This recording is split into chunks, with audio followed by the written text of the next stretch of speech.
Okay, good morning all. So, we will resume our discussion on lightweight concrete. So, we are talking about the fact that you can make concrete have different densities for specific applications. When you are dealing with structural purposes, you need a higher density because generally the higher the density, the higher will be the strength capacity of the concrete.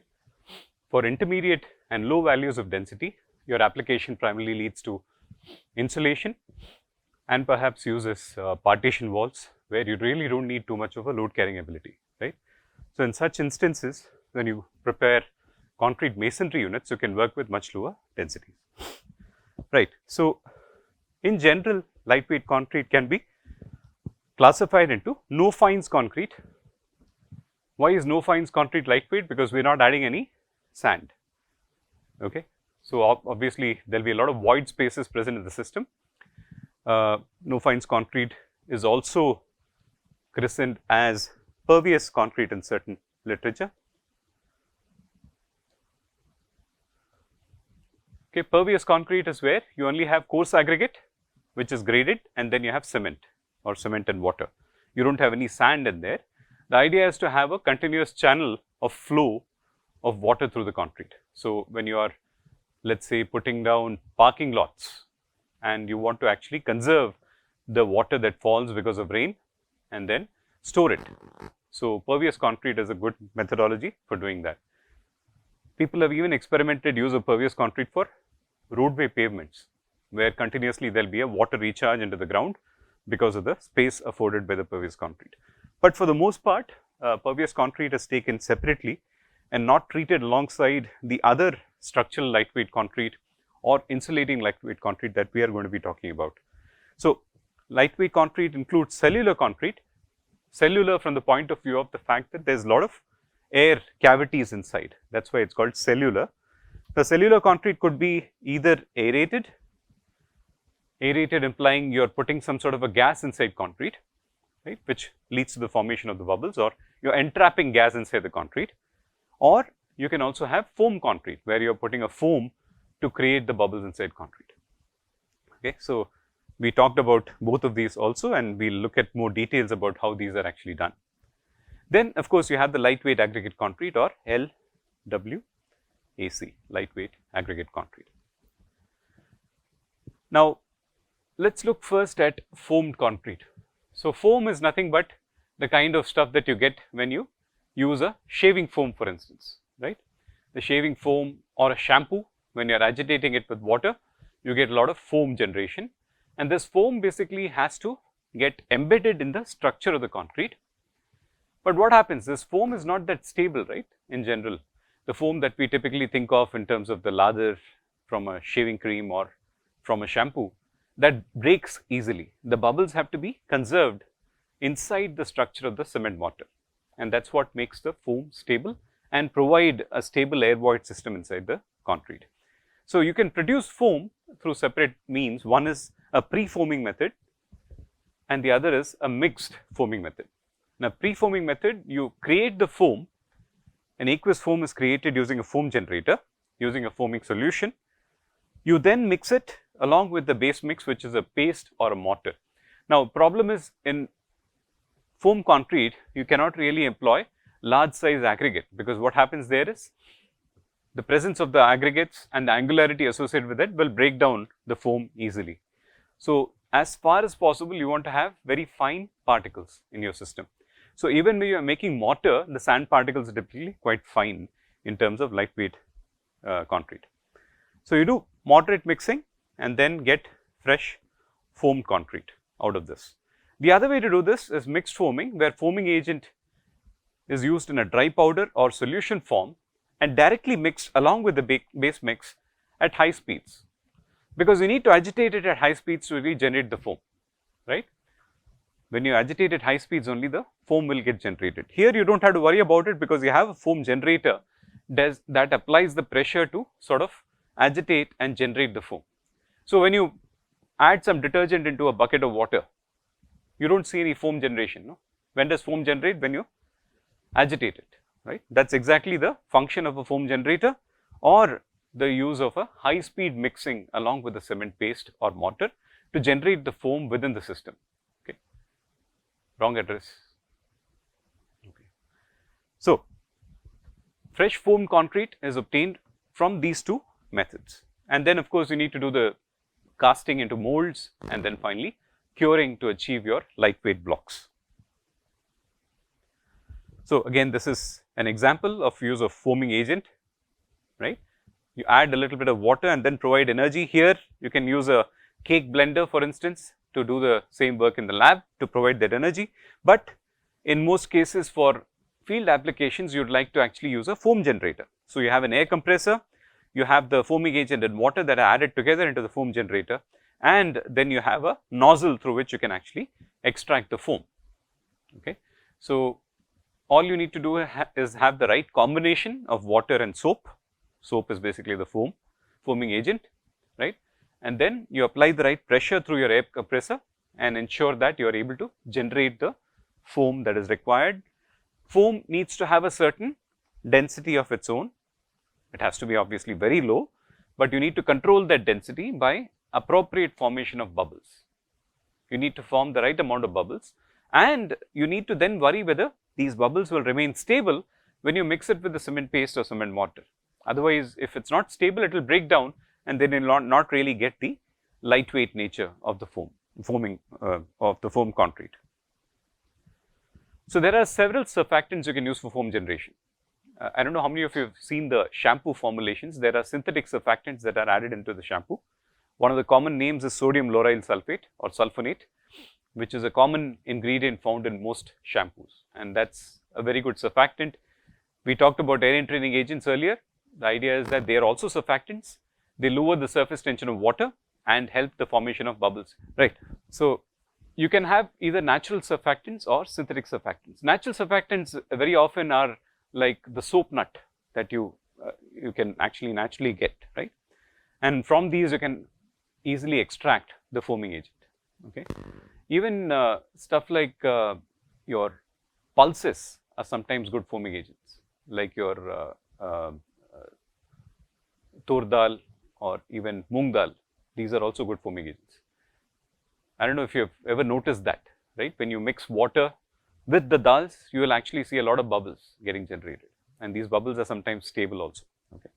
So, protein foaming agents basically seem to perform better. Proteins have a tendency to bind the water within the structure and release the water later during hydration, and this ensures that there is going to be a continuous hydration of the cement. We talked about this briefly earlier. With certain types of chemicals, you can actually obtain this internal curing of the concrete, which trap the water and then release it when the concrete is hardened, so that the internal stresses due to autogenous shrinkage can be relieved. But here that is not the function. Here of course, you do not really worry too much about autogenous shrinkage because you have sufficient wetness in the system and low strength overall. So, here you are talking primarily about the fact that the proteins which bind water can release it over certain time. So, this is just a comparison provided between natural and synthetic surfactants. Of course, a lot of the work that I am referring to is from the PhD student Shubham Raj, who is currently working on foam concrete, is about to finish his PhD now. So, in terms of comparison, obviously sustainability wise a natural surfactant is easier, better, right, biodegradable, right. In terms of toxicity, it is less as compared to a synthetic surfactant. Renewability and natural availability is a definite advantage. Processing cost could be high from natural surfactants because you need to extract the material from a plant and then process it in order to get the foaming agent and so on. Handling and quality control, because you can get variability in natural formations, you can't really control the chemical nature of these materials easily. So, that requires a little bit more effort in quality control. Commercialization is obviously more difficult because market availability depends on what is available in bulk, and synthetic chemicals are obviously available in bulk, right. And then microbial attack. See, much of the natural components are subjected to microbial attack. If you store them for too long, they will get degraded by bacteria and viruses, not viruses, bacteria primarily, right. And this is something you can avoid in chemical formulations by adopting what are called bactericides or fungicides, which can actually kill those bacteria or fungi which are going to be attacking your solutions. So, synthetic surfactants have their appeal, but at the same time you can end up being a lot more sustainable by using materials that are locally available. Okay. A lot of the work that the group of Professor Ramurthy has done in IIT Madras deals with identification of suitable natural surfactants. They've actually got a lot of interesting ideas from this, and they even have a in-house developed foam generator that is much cheaper as compared to what you can get in the market. So, just a comparison of stable and unstable foam in concrete. As I said, when foam is stable, the volume of the concrete will always be more because of the air bubbles inside being stable and maintained for a longer period of time. If it's unstable, the air bubbles will break down and your cement paste will start settling. So, you have here a tube of 500 millimeter height and 75 millimeter diameter, which is filled all the way to the top. So, this is a stable foam concrete. You see that there is no lowering of the height of the concrete column, whereas here the height is lowered significantly, and you also have a gap that is forming inside the system, right. There is a separation also happening inside because the foam basically has completely collapsed. The foaming system is completely collapsed. Again, if you take a look at that under the microscope, you will be able to see where these bubble voids are. So, for instance, you can see here that the voids that have been generated by the foam are intact, they are in place, whereas when the foam is not stable, the bubbles start collapsing. Okay. You will still produce a lightweight material, but the problem is the distribution of the bubbles will not be uniform. You will have weak planes through which failure can happen. Imagine if you have a gap like this inside the concrete, it is not a good thing for overall performance of the concrete system.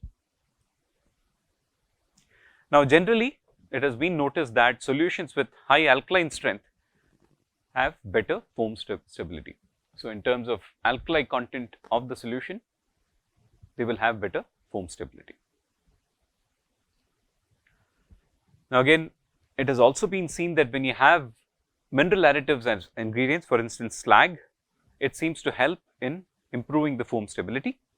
The finer supplementary materials, when they are added in the fine form, help in distribution of the air voids and provide a uniform coating around the bubble. Because please remember, these fine, because entirely the system also is consisting mostly of fines, you do not have any much coarse particles, and these fines have a tendency to line the foaming agent around the bubble, and that prevents the bubble from collapsing easily. Okay. So, that is why you see that you get much better foam concrete with higher amounts of fine mineral additives like slag. This is showing you the foam structure, the structure of the foam itself under a microscope. Okay. So, you can see very clearly the each individual bubble and the joining bubble next to it. So, these are the boundaries between the bubble, and that is the actual film. The bubble film is the lamella, right. These are called plateau borders, and where several bubbles meet together, those locations are called nodes. Just a clearer example of the nodes and lamella at a higher magnification that can show you the details of each bubble meeting the other one. Now, foam density, not the concrete density, but foam density. What do you mean by foam density? Enhancing the extent of air that the foam can actually carry with it in a stable way into the concrete. So, that is the foam density. You can enhance that by putting in ionic additives which increase the foam density, lead to the formation of smaller bubbles. When the bubbles are smaller, they will not collapse easily. Larger bubbles can collapse fast, but smaller bubbles will not collapse easily. Nanoparticles have also been known to enhance foam density. They increase the solution unit weight, because again the same strategy applies. They will line the bubbles because they are very small particles. They are not going to have the weight to really crack or break open the bubble, but they will line the bubbles and keep it stable. And polymers can also increase the foam density because you can make the lamella or the film thicker, and that will cause the density of the foam to be better. So, all these are important criteria for deciding how the concrete will become a successful lightweight concrete, because if the foam starts collapsing, then you will have an internal degradation of the structure, which then will not achieve the required insulation or lightweight nature of the concrete, as the case may be. So, again, it is obvious to think that compressive strength will go down as the density reduces, right. The lower the density, the lower the compressive strength. So, that is what you see mostly here. the dry density of the system is presented. If you plot the compressive strength with it, you see that there is a general increase in strength with increase in density, which you can readily imagine why that happens, because you have less air voids in your system, and that's the reason why you are getting lower strength with lower densities. When you have more air voids, you have lesser strength. And these are from several different research papers that have been looked at, including several that were done at IIT Madras. Right, so that's about foam concrete. Now let's shift our attention towards lightweight aggregate concrete. Okay, lightweight aggregate concrete, as I said, is employing aggregates of a nature which are of low density, right? And these could be either natural low density aggregates or manufactured low density aggregates. As I said, structural concrete basically considers densities of more than 1400 kilogram per cubic meter, and we consider lightweight until about 1800. More than that can come into the realm of typical air entrained concrete, so it's not really considered as major lightweight aggregate concrete. Okay. Moderate, so structural concrete has to have a strength, let's say, of at least greater than M30, right? Structurally, we will be using strengths of more than M30. Moderate strength concrete is in between. When you have 800 to 1400 density, we can look at moderate strengths, maybe 10 to 30 MPa. That could be still a stretch. 10 to 30 MPa with a density which is close to water is going to still be a stretch. But of course, low density concrete here, primarily for insulation purposes, we are not going to be able to use it for structural purposes. So here, these are for blocks, concrete blocks, and these can be for structural members. Yeah. Okay, service life is an interesting question. If you need service life, foam concrete is not the solution for providing extended service life. Of course, the air bubble system inside the foam concrete is uniformly distributed. It doesn't necessarily mean that it's going to enhance permeability significantly, but yes, there will be some enhancement in permeability, because whatever pores are interconnected will also lead to the air bubbles. So definitely there will be some continuity in terms of travel path of any liquid that forces its way into the concrete. So these are not intended for high service life environments. You are looking at it when the solution demands that you lower the overall weight of the concrete element. For instance, if you are going for higher floors in a high-rise building, the structural walls that you make can be with lightweight concrete, because there your primary aim there is to reduce the mass of the overall structure, because that will reduce the overall load that comes to the ground story columns also, right. On the other hand, when you are using concrete blocks, the idea is to increase productivity by lowering the weight. It is not intended to really provide service life. Now, service life, we are primarily concerned with reinforced concrete members. Now, of course, when you are using structural walls, they are going to be reinforced, right. So, you have to take into account some aspect of that also, but the primary load carrying capacity and the structural capacity is determined more by the frame structure that you have in the system. But again, service life is a concept that you don't typically think about when you apply lightweight aggregate concrete or lightweight concrete in general. So, let us look at what type of aggregates lead to these three different classes of concrete.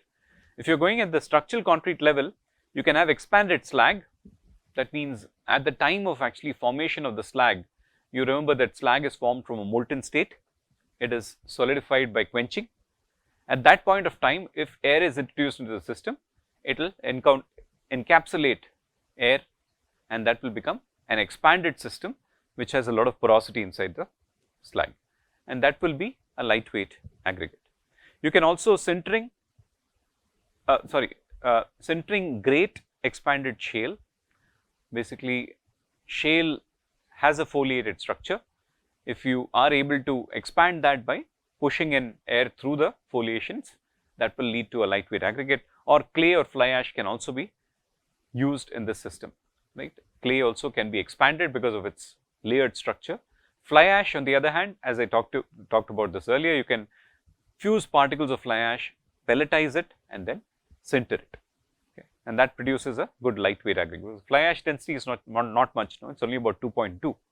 So if you are pelletizing it, it will encapsulate some air in the system, and you will end up producing somewhat of a light low density material, but not very low density. So, that is why you are only able to get 16 to 1800 kilogram per cubic meter concrete with it.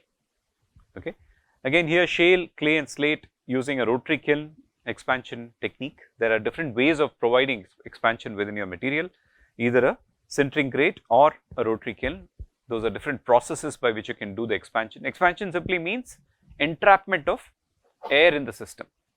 Entrapment of air while forming a material is basically your expansion. Okay. Pumice and scoria are lightweight volcanic rocks that are formed because of fusion of the ash particles. Okay. And then perlite and vermiculite are again systems that are created because of foliated structures. I will talk about that in just a minute. So, as I said, natural lightweight aggregate includes pumice, scoria and tuff, and these are fused particles of the volcanic pyroclastic material that actually comes out. So, pumice can contain interconnected tube-like voids, scoria is known to have spherical voids, whereas tuff has an irregular pore structure. Now, of course, when you crush these materials, when you crush these lightweight volcanic derived aggregate, what kind of a material will you get when you crush? If you make a fine powder out of it, what type of material will it be?